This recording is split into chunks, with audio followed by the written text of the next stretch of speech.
The gender gap is coming into focus as Election Day closes in. The divide between men and women is expected to play out at the polls, and it could be the deciding factor in this very contentious race. Joining us now for more insight is political director Rick Klein, contributor Mike Muse, and contributing political correspondent Rachael Bade. Rick, let's start with you. Okay, what's the breakdown when it comes to men and women, and what is driving them to the polls? Yeah, Eva, we talk about how this is a divided country. Well, one way you can see the division if you just look at the gender gap, and it is a real one. Our latest poll with Ipsos shows it very starkly. Donald Trump leading among men by 6 points and a double-digit lead for Kamala Harris among women. If only men voted, Trump would win in the landslide. If only women voted, it'd be Harris in a landslide. And it's interesting because a lot of the issues overlap. If you look at what's most important to male voters, female voters, again, our poll with Ipsos, you see the economy is top for just about everyone. But there's a big split when you start to move down to things like abortion rights. For, I think, obvious reasons, women prioritize that a lot more, but also healthcare more broadly. Much more likely that women are saying that healthcare is a top priority, and that does play into the Kamala Harris advantage among women. So, Mike, with that said, why the push for male voters, especially black men? Yeah, it's important. I think overall, though, you have to look at it as America is one of the most developed Western nations, and then we have yet to elect a female president. So I think bigger than beyond race, which I'm glad you answered that, people kind of lean into that. But it isn't a racial thing. It's a gender thing, exactly as Rick just pointed out. If you look at the data sets, if you look at the polls, there's another poll that says that Vice President Harris is 16% likely of advantage of women, and former President Trump also, too, has 11% likely advantage over men. And so that there needs to be a fight because it all comes down to the margins, particularly in the battleground states. And so a fight for every vote, and particularly in the gender, matters because we cannot take away misogyny is at play in this election. Rachael, when you look at female voters, and we aren't all the same, what are you seeing there?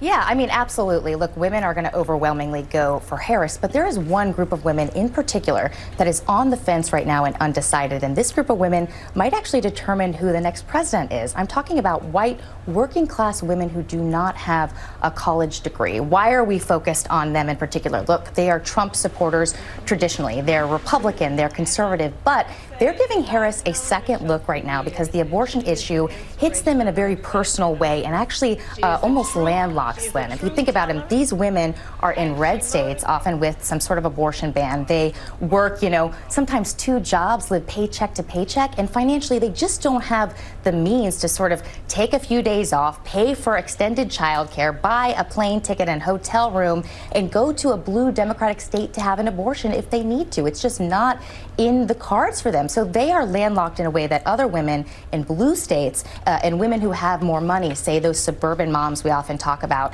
in campaign season, are not. And that's why Harris has made it a priority to really reach out to these women, emphasize reproductive freedoms, and try to peel them off for Trump. And that could be the difference in this election. All right, and speaking of reaching out, Mike, let's talk about the candidates and bringing in celebrities. Beyonce in Houston, enough said.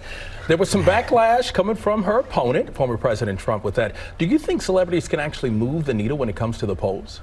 We usually use celebrities and the GOTV, the final 8 days remaining, because what does it do? It helps amplify the messaging of the candidates and the closing arguments, and it helps remind the voters that it is now time to vote. They're also using celebrities that have the narrative they're trying to appeal to. Rachael just pointed out that reproductive rights is at the front and center of it. Beyonce has been very open about her reproductive challenges that she has had. She shared it openly. She talked about it in Muse. And it's in her hometown, her home state. On the flip side, if you look at former President Trump, the individuals that he is using, as we've been talking about the male vote in particular, you look at Hulk Hogan came out, right? This hyper masculinity of ripping off the shirt. You look at Dana White, who came out at the RNC convention, head of the UFC. That is a form of brutality, physical dominance, right? So as former President Trump particularly goes to these male podcasters, the top 3 male podcasters on Spotify, he sat down with really trying to target that male vote. And young rappers as well. And young rappers, but the more significance to as well is that those podcasts, those 3 top ones in that one. Even the rappers that he's used, the question is, are they mainstream? And the answer will be no, right? And so it's all about how do you strategically use it for the narrative. Well, and to that point, Mike, Rachael, I have to ask you, a lot of people think that celebrity excitement and kind of adding to the messaging would attract younger voters. Looking at that group particularly, how do you think this messaging is hitting them? Yeah, Gen Z, really interesting here because when you look at younger voters, the gender gap just totally explodes. I mean, you look at these women, young women, they're energized not just by the abortion issue, but also by the Me Too movement, also by the prospect of having Kamala Harris as the first president in the United States that is a woman. They're often more progressive and often more fiercely feminist than some older women are, and so they're really moving toward the Democrats. Now, young men as opposed to older men, and this is really interesting, I find, they are more likely to feel undervalued and even marginalized at a time when, you know, diversity and political correctness is absolutely paramount in society right now. And interestingly enough, the very types of crass comments from Donald Trump that absolutely repel women, they actually appeal to these young men. They absolutely love that he's sort of unapologetically macho man, that he's sort of sticking it to what they call the woke culture and sort of saying whatever is on his mind regardless of the blowback. And so they're really drawn to this sort of masculine undertone of the Trump campaign, whether it's, as Mike was just saying, Hulk Hogan ripping his shirt off at the RNC, you know, Donald Trump pumping his fist in the air after he got shot, and even J.D. Vance's childless cat lady comments, which of course infuriated women, but made a lot of these young men actually laugh.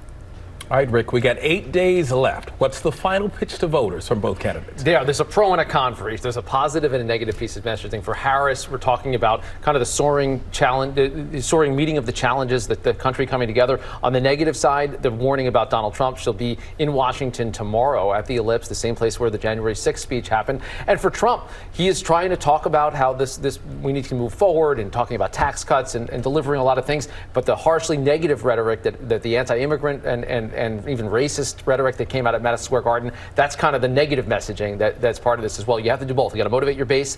You also have to convince whatever's out there in terms of undecided voters. Rick Klein, Mike Muse, Rachael Bade, thank you all for joining us. Thanks, guys. And you can find the latest on the race by checking out our ABC News Election Hub. Just scan that QR code right there on your screen.